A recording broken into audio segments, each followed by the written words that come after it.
Yo, what's up, guys? We're going to be doing the breakdown for, or not the breakdown, the recap for UFC on ESPN 3, and, we did pretty good on this fight card, and it's, UFC International Fight Week, so I'm pretty pumped up, and I'm going to be doing the, breakdown for UFC 239 right after this, so make sure to check that out. And if you're going to be here for International Fight Week, put it down in the comments either on this video or the 239 video. Let me know, and maybe we can, figure out a way to all get together. Maybe we could set that up, because I know quite a few people are also going to be here from Twitter, if you're, in that community as well. But yeah, so we're going to go ahead and we're going to do the recap real fast for this fight card before the 239 card. And the first fight of the night with Maurice Greene and Junior Albini. I mean, Maurice Greene went in there. He got the job done. He did his thing, but definitely has a lot of things to shore up. He was wide open. Albini was getting inside, landing some shots on him, and man, I mean, he did finish the show. He does have some intangibles where he's tall. He has those long front kicks. He definitely has power, and he finished him off. But pretty low-level fight there. Albini, I think enough's enough with, baby Albini. I think he's going to be out of here. I think he's going to get cut, probably. So, good win for Maurice Greene to go 3-0 in the UFC, kind of keep his confidence level high, keep his momentum going. And I think they should give him a couple more of these cupcake-type guys, because he is, someone that could have potential, but right now I just don't see him competing. I think even if he fought Andre Arlovski, I think Arlovski probably would win that fight. So maybe even give him another guy, Albini level, even, lower than Alan Crowder, someone like that, and see what happens. Get a couple more wins and then bring him up there. But up next with Amanda Ribas against Emily Wittmeyer, and I was way off on this fight. I had a bet on Wittmeyer, and Amanda Ribas was able to get it done. So props to her. She looked much improved on the feet. She was backing Wittmeyer up and hitting her to the body, going body head, and took the back first round, second round, locked in that rear naked choke. So big win for her. And we'll see what she does. Now she's in the 115-pound division. Looks like she's a pretty well-rounded fighter, and she can finish on the ground. So I think that she's going to be someone that's going to get some wins there in that division for sure. And, a lot of people like shitting on Emily Wittmeyer, but I think she's going to be back, man. I think she's going to get some more wins in the UFC, and whether she's ever going to be, a UFC champion, I'm not sure about that. I mean, that's probably not in the cards, but I think she's definitely going to be in there competing, getting wins, and that's all you could ask for. So I think that both of them are going to be back, but Ribas looked pretty good, man. I think Ribas could potentially make a splash in the division. So up next, Dalcha Lungiambala against Daquan Townsend, and yeah, man, I mean, Dalcha looked a little bit tentative at times in this fight, I would say, but he flashed that potential that everyone likes to see, that explosiveness. I mean, this guy is like the biggest traps in UFC history. He's huge. I don't know, but it's like, I guess he's passing his USADA test. That's, he's fought. So, but he was able to get some takedowns, and then third round he blitzed in on Townsend, knocked him out. So pretty solid performance. And Townsend, I think he deserves another fight. He made a show of it. He has some pretty fast hands, pretty athletic guy. So I would give him another fight if I was the UFC. But Dalcha's definitely a guy that's pretty interesting, just because, he has a lot of raw potential there, and he's still on the older side, but his athleticism doesn't look like it's going anywhere. At 205, definitely have more, staying power into your older age, and I wouldn't put it past him improving and, becoming a pretty high-level fighter. So Dalcha with the big win there, he got it done. And then next, Jared Gordon against Dan Murat. Gordon was the most confident pick of the night, just because I thought Dan Murat was going to slow down, gas out, which he did, and Jared Gordon doesn't gas out like that, man. So Jared Gordon in the third round was able to, win the fight with the top control, with the positioning, and he was able to do that. I can't remember if he won. I know one of the rounds he was really landing some nice shots on Dan Murat. He almost finished him, I believe. I think that was the first round.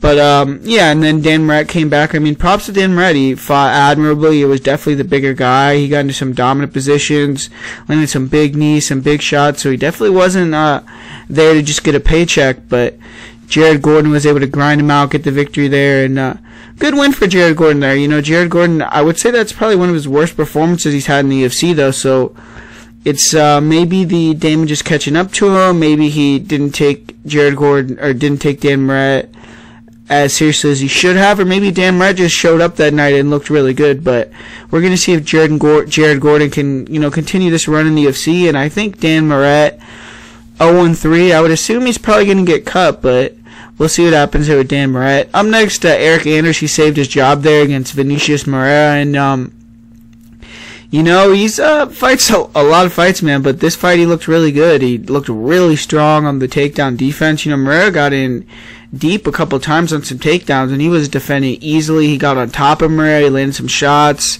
showed some good IQ in this fight, and starched him, man. So great job by Eric Anders.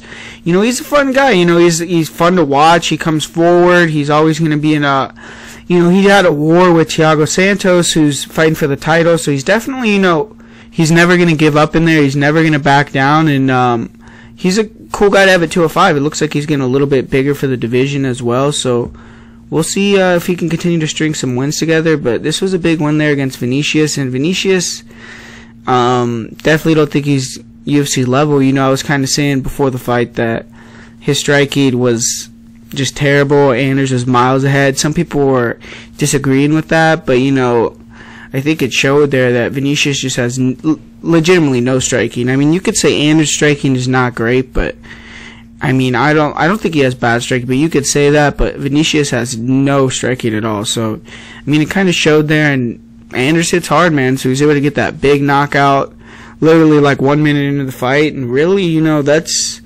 jump-started his career now, because now he's, in that 205-pound division, you get a knockout like that, you're going to be fighting a guy right around the top 15 again. So, I mean, he could potentially get right back in the mix there.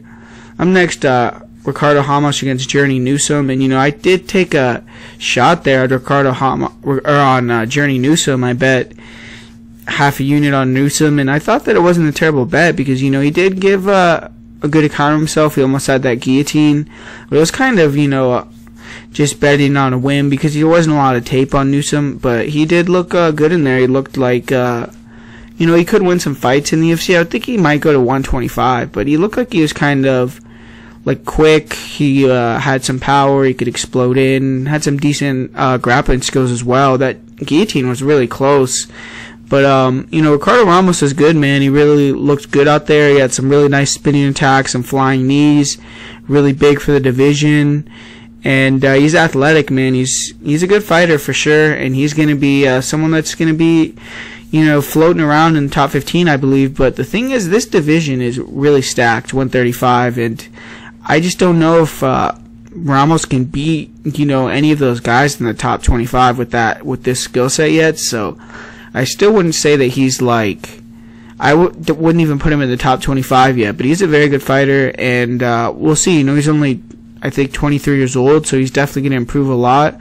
And, eventually could be up there. But good fight from both guys, and good win from Ricardo Ramos there. And next, Alonzo Menafield. He took on Paul Craig. And, man, I mean, Menafield just keeps on these first-round finishes, man. He got another dominant win over Paul Craig there. I mean, Paul Craig, once again, man, I said that he, gets predictable, where he'll fall in love with one shot, like the same spinning kick over and over. And he did that again, where he landed a couple of them. I mean, I think he threw 3, 4, 5 of them, of those, spinning back kicks to the head. He landed, I think, 1 or 2 of them. And they didn't seem like they had a big effect on Menafield, but he kept going back to it, and Menafield was able to, slip it, return, and knock him out cold. So, I mean, that was a pretty gruesome knockout. Really, really slow stoppage there. They made Paul Craig take a lot of damage, so hope Paul Craig's doing alright, but Alonzo Menafield really, really knocked him out pretty bad there, and he should get a top 15 opponent next for sure. I mean, he beat Paul Craig now, who's a respectable guy, whether you think he's good or bad. He does have, 3, 4 wins in the UFC, so he's definitely proved himself to be able to win there at that top level. And Menafield's just took him out, so he's taken out 2 guys really quickly. And I would say he deserves a shot at a top 15 opponent there at 205. So big win there for Alonzo Menafield. Up next, the part of the parlay of the week with Drew Dober, and pretty good pick there with Drew Dober, because he went in there. He just had a boxing clinic on Polo Reyes.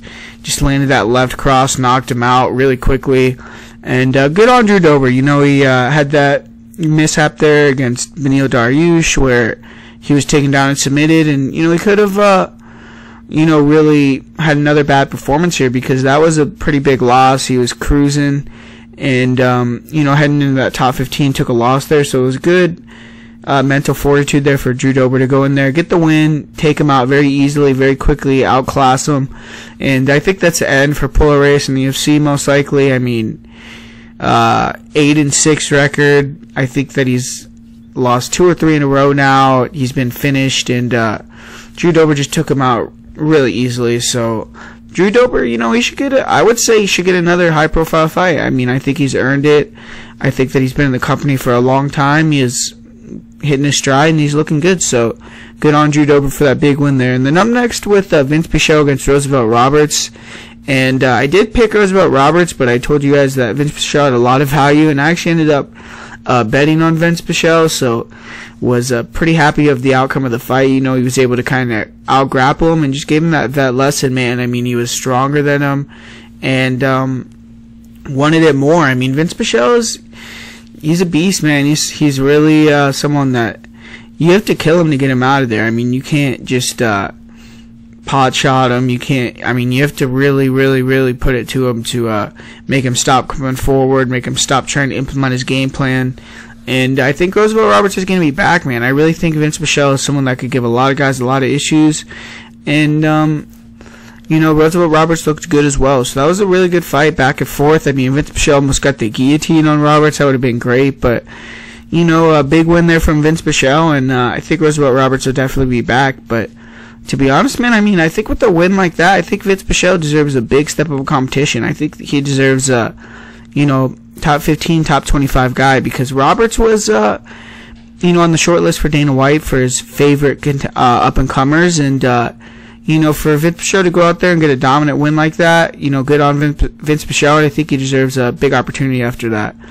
But up next with Demian Maia against Anthony Rocco Martin, and, man, we did pretty good with Rocco, man. We kind of rode the train where we had 4 fights in a row there at welterweight. He won all 4. I was picking him in all 4. I was picking him as my most confident picks, part of the weeks, and then we got off of him this week, and he took the loss to Demian Maia, man. I mean, he actually looked, I would say he looked pretty good. I mean, I think that obviously it's hard, man. I mean, he's a 55er. Maia's a former 85er. Way bigger. I mean, the size advantage was pretty noticeable in the cage. You could tell that he was, when Maia got, that single leg grip, that he was just really strong. And, but Rocco was able to stand up from under him. He was able to defend the back takes and the rear naked chokes pretty well. He, in the 3rd round, was going forward. I mean, I do think obviously you could fault him in that 3rd round. He definitely should have went for it more. Definitely should have tried to get the knockout. But man, I mean, I actually thought that he had Demian Maia is a beast, man. You have to know that. You have to realize that. In my opinion, he had just as good a performance as George Masvidal against Demian Maia, if not even maybe a little bit better. He probably did. Actually, it was better because even in the 3rd round with Maia versus Masvidal, he got taken down, had his back taken for like half the round. In the 3rd round with Rocco was able to, walk him down, beat him up for the 3rd round. So, great job there, in my opinion, from Rocco Martin, but it just wasn't enough, man. Demian Maia was able to take him down, mount him in the first 2 rounds, take his back, and just worked his game plan, man. And people gave him shit in that 3rd round because he was kind of avoiding the fight blatantly. It could have been a 10-8, honestly. I know one judge gave it a 10-8, but he did what he had to do and he won the fight, so you can't fault him too much for that. And 21 wins. Now Maia is the 2nd most wins in UFC history, so definitely a future Hall of Famer in my opinion. And I think Maia and the guy who won next, Joe Benavidez, might be, 2 of the best, maybe the 2 best fighters that have never won a UFC title. So, Maia keeps on going at 41 years old, gets another win, turns back another prospect, and we'll see what happens next. It seemed like he was going to retire after this next fight, but now the way that he's talking to the media, it seems like, hey, as long as I'm doing good, as I'm winning, it seems like he might continue going. So we'll see what happens with Demian Maia. He's still going to be tough to beat for anyone that's not, a dominant wrestler. So big win there for Demian, and Rocco Martin will definitely be back. He really will. I really do believe that. Next, Joe Benavidez against Jussier Formiga, and man, the same thing happened again. I predicted Benavidez to get a decision victory here, and man, but Benavidez looked good in this fight, man. He looked really fast. Those scrambles were crazy. It was cool what he said. What did he say? He was like, if you take me down, that's basically taking yourself down. So, it's true, man, because his scrambles were just unreal. He was able to, just scramble to top position on Formiga every time. Formiga could never cement position, and Formiga got tired when that happened, man. And Benavidez is just a machine. He doesn't get tired. He's so fast. He was looking really good in that fight, and he caught Formiga in the second round with a big shot and took him out. So big win there for Joseph Benavidez, man. I think you have to give him a title shot next. He's 9-1 in his last 10 fights. The one loss to Sergio was a controversial split decision. So, he's basically, what do you call him? So Joey 2 times. He's basically, cleared out that whole division. He's beaten Dustin Ortiz twice. He's beaten Cejudo, Formiga twice. He's beaten a lot of guys in that division. So he's kind of recycling through guys now, beating them again, like Formiga, Ortiz. So, I would give him the title shot against Henry, but we'll see what happens. It seems like Henry might not come down to 125 anymore, in my opinion, but we'll see. We'll see if he's going to give Benavidez that shot, if he's going to relinquish the belt. But I think Benavidez deserves to be in a title fight, interim, non-interim, the real fight in his next fight. So I do think Benavidez deserves to be fighting for a title next time he's out there. And then up next, Francis Ngannou against Junior Dos Santos, and I thought Junior was looking pretty good, actually. He seemed like he had a good game plan early on where he was throwing those leg kicks and he was jabbing to the body as well to kind of angle off, throwing long punches, and it looked like he was winning, in the early on. He dropped, not dropped him, but dropped him, but he knocked him down with a leg kick where it was just a real powerful kick by Junior, and he was looking really good in there, man, and I don't know why he did that, bro. He threw an overhand right and off-balanced himself because he threw so hard with the overhand right. it was just really bad decision. And then after that, he coupled that bad decision with another one where he turned his back to try to get away. And Ngannou capitalized, man. He landed, the 2 lunch boxes on his head and broke his nose, knocked him out, and that's it. Francis gets another victim in a minute. I saw something where he said that he beat Kane, Curtis Blades, and Junior Dos Santos in like less than 3.5 minutes or something, which is just pretty crazy. He's been on a tear since those 2 losses, and I think you have to give him a title shot next. What else are you going to give him? Who else is he going to fight? I really think that he's going to get to fight Stipe or Daniel Cormier next, if Cormier is still going to be sticking around. If not, I guess they'll do an interim title with him versus someone, but I can't even think of, the challenger for the interim title besides like a Stipe or a DC, so it's really kind of, unless like John Jones comes up or something, but yeah, man, Francis is a scary individual, man. He's building quite a resume, man. You have to start thinking of, I wouldn't say he's even like in the discussion for best heavyweight of all time yet, but he beat Cain Velasquez in a minute. He beat Junior Dos Santos in a minute. He beat Curtis Blades. He beat Alistair Overeem. He has a lot of big time wins. Andre Arlovsky, even though that was an older Arlovsky, he knocked him out.